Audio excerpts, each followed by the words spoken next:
Captain's Log 3015. I, Eliza Lee, captain of a war sloop named the Concorde, have been marooned on an uncharted planet somewhere in the Carillion system. I have been here for 1 month, and hope that the loyal members remaining of my crew have taken back my vessel from the mad tyrant John Gwynn, and are proceeding to search for me.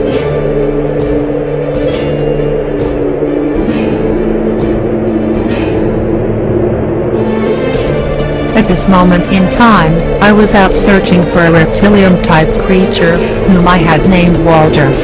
Walter had become a sort of companion. Strange you might think.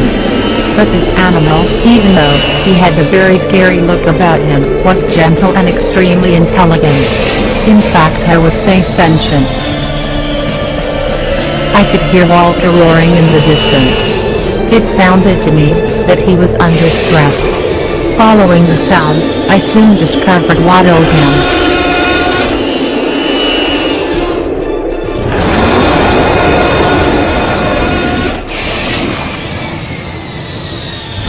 On finding him, I noticed that 3, what I refer to as stone people with weapons, were running towards him. During my brief time on this harsh place, I had observed this race, and this was an encounter I had wanted to avoid. They were a crude race, reminding me of early humans on Earth as described in text.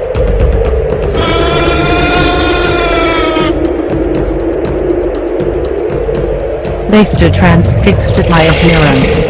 I must have seemed to them like a god, descending from a mountain. They were confused.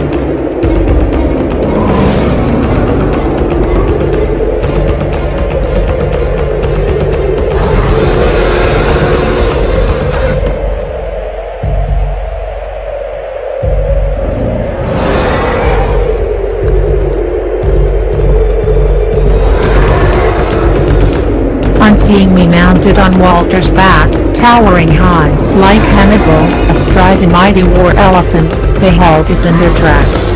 Waving spears and making a kind of gurgling sound, their leader, whom I assumed was, made a sudden rush at me.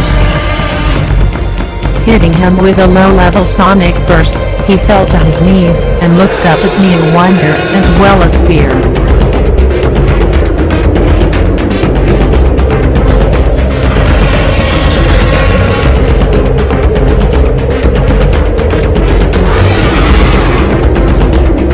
Third of their number, on seeing this, began to back away. Turning, he started off from whence he came. Lifting my evaporation pistol, and taking aim to neutralize him, the niggling voice in my head said no. Let him go. After all, one never knows if mercy might prevail a new set of allies in the near future.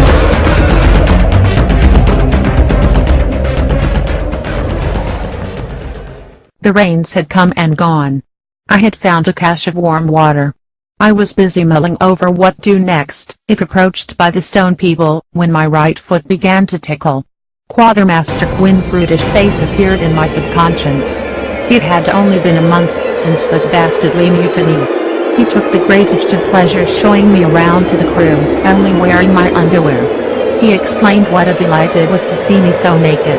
I returned that it would be an even greater pleasure seeing him hauled off in chains to an evaporation unit. This statement only aggravated a bad situation, making things a lot worse for me.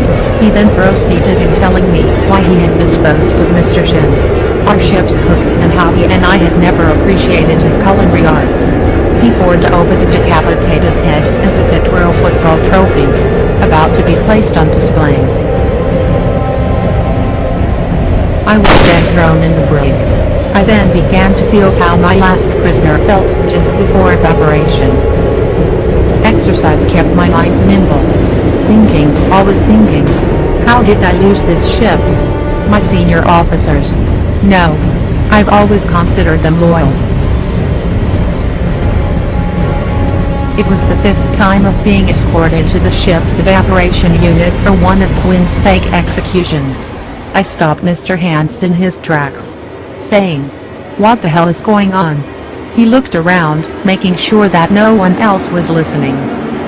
"Captain, nothing really appears how it looks. I continued. Pray, Mr. Hands, and how does it look? Because this is how it looks to me.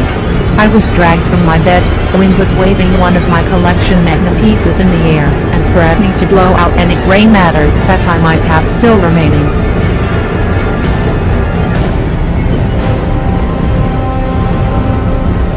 He then strapped me down onto a medical bed, and produced a sonic stick, to whom he referred to as Mr. Chuckles. Mumbling away to himself on how much I would enjoy the little gift he had prepared for me, he began to explain how he had disposed of the cook and indeed, whether I had enjoyed my breakfast that morning. Luckily I had been feeling a little sick, and had not taken part in his gruesome joke.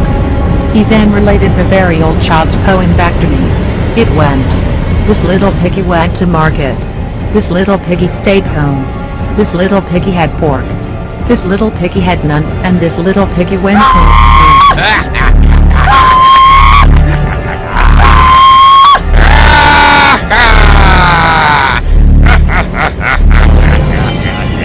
Mr. Hands then proceeded to cover the events that led up to Quinn's mental breakdown. He said that they had been tracking a small comet for ice extraction.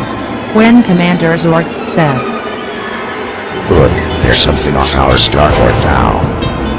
I can't see anything, Commander. Not even a shimmer. I do not suffer from hallucination, Mr. Twin. The ship is vast. May I suggest, Mr. Hands, that number 1 probe fires a low-level magnetic ion burst to disrupt the ship's basic system.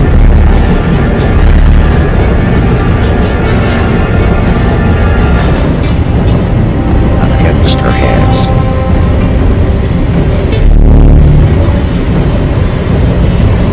There it is, a brilliant cargo vessel. Let's get a closer look. Aye, aye, Commander. Let's see what type of cargo she's carrying and who's running the show. Run a full scan, Mr. Hands. Running scan, sir. Analyzing. Just a few more seconds. No living matter, just some organic plant DNA. She is also carrying some sugar, coffee, and flour.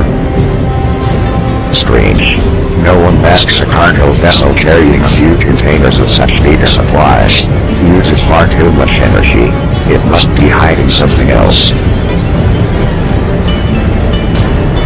I think we should take a look. Prepare to board her, Mr. Twin.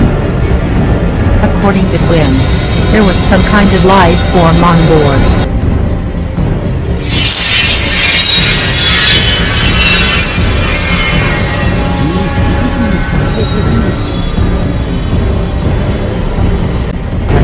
Remember, Captain, we're still your crew.